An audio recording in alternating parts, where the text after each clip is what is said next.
సమాజంలో సగభాగం మహిళలు ఉన్నాం. విధాన నిర్ణయాలలో మహిళలకు భాగస్వామ్యం కావాలని దాదాపు 30 సంవత్సరాల పోరాట ఫలితంగా, మా ఉద్యమాల ఫలితంగా 2023 సంవత్సరంలో మహిళా రిజర్వేషన్ చట్టం అయింది. ఆ చట్టాన్ని తక్షణమే అమలు చేయాలి. ఈరోజు పార్లమెంటు సమావేశాలు ప్రారంభమయ్యాయి. ఈ పార్లమెంటు సమావేశంలోనే మహిళా రిజర్వేషన్ చట్టాన్ని అమలు చేయాలనేది మా డిమాండ్. బీజేపీ ఏం చెప్తా ఉంది, 2011 జనాభా ప్రాతిపదికన మేము మహిళా రిజర్వేషన్ను అమలు చేస్తామంటున్నారు. అది శుద్ధ తప్పు, అది కరెక్ట్ కాదు.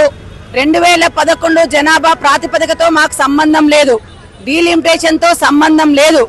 ఏదైతే నారీ శక్తి వందన్ అధినియమైన పేరుతో 2023లో చట్టమైందో ఆ చట్టాన్ని యాసిస్గా వెంటనే అమలు చేయాలని అఖిల భారత ప్రజాతంత్రం మహిళా సంఘం ఐద్వా, NFIW, అట్లాగే POW, CMS ఈ సంఘాల ఆధ్వర్యంలో మేము ఇక్కడ రాజ్భవన్ ముందే చేయాలనుకున్నాం. కానీ అక్కడ పర్మిషన్ ఇవ్వకపోవటం వల్ల ఇక్కడ మేము మా డిమాండ్స్ తోటి ఇక్కడ ధర్నా నిర్వహించాం. ఇది ఒక తెలంగాణ రాష్ట్రంలోనే కాదు, దేశవ్యాప్తంగా అన్ని రాష్ట్రాల్లో రాజ్భవన్ల ముందు మా యొక్క నిరసన కార్యక్రమాలు తెలియజేస్తున్నాం. ఈ 33% మహిళా రిజర్వేషన్ చట్టాన్ని ఈ పార్లమెంటు సమావేశాల్లో అమలు చేయకపోతే మా ఆందోళన పోరాటాలు కొనసాగిస్తామని కేంద్ర ప్రభుత్వాలు హెచ్చరిస్తున్నాం.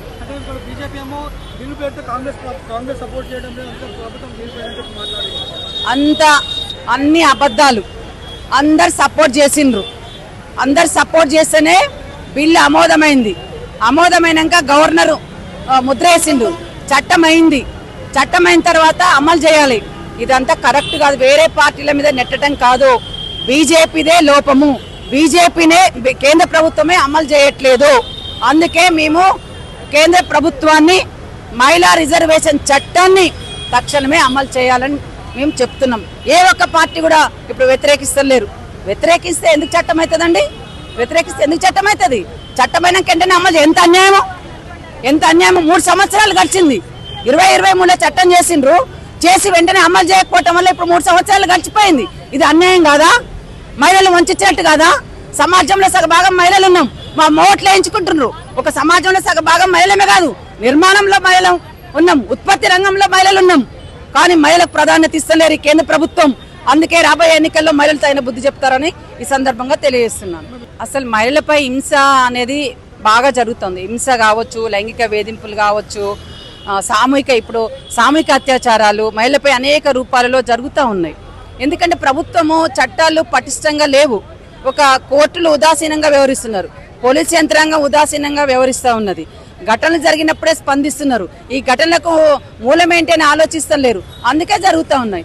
మద్యం ఉంది, డ్రగ్స్ ఉంది, పోర్నో వెబ్సైట్ ఉన్నాయి. ఇవన్నిటి వల్ల ఇలా యూత్ ఖరాబ్ అవుతున్నటువంటి పరిస్థితి.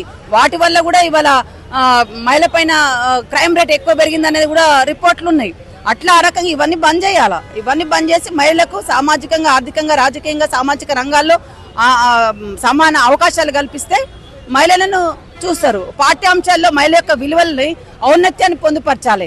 అట్లాంటివి లేకుండా ఇలా మహిళల పట్ల ఇలా బీజేపీ నాయకులు ఎట్లా మాట్లాడుతారు మీ అందరికి తెలుసు. పొట్టి బట్టలు వేసుకుంటున్నారని మాట్లాడతారు. ఒకరేమో మాంసాహారం తినొద్దని మాట్లాడతారు. రకరకాలుగా మాట్లాడుతున్నారు. అదంతా కరెక్ట్ కదా. చిన్న పిల్ల సింగరేణి కాలనీలో అమ్మాయి 6 సంవత్సరాల పాప నిండు బట్టలు వేసుకుంది చైత్ర. మరి అట్లాంటి అమ్మాయిల చూస్తే మరి వాళ్ళ మీద జరగలేదా? ఇదంతా కరెక్ట్ కాదు.